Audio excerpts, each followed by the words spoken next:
Hello দর্শক, মুশফিকুর রহিম টেস্টে সেরা তারকা। রাওয়ালপিন্ডিতে টেস্টে মাত্র ৯ রানের কারণে ডাবল সেঞ্চুরি করতে পারল না মুশফিকুর রহিম। তবুও তামিমকে টপকে দীর্ঘ ২১ বছরের রেকর্ড ভাঙলেন মুশফিক।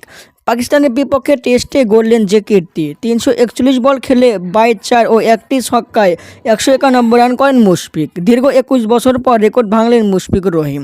২০ বছরের ক্যারিয়ারে এই প্রথম মাটিতে খেলতে নেমেছে মুশফিক, তাতেই বাজিমাত করে দেখালেন ক্রিকেট বিশ্বকে। দর্শক, বাংলাদেশের ইনিংস থামে ৫৬৫ রানে, ১১৭ রানে লিড দিয়েছে পাকিস্তানকে।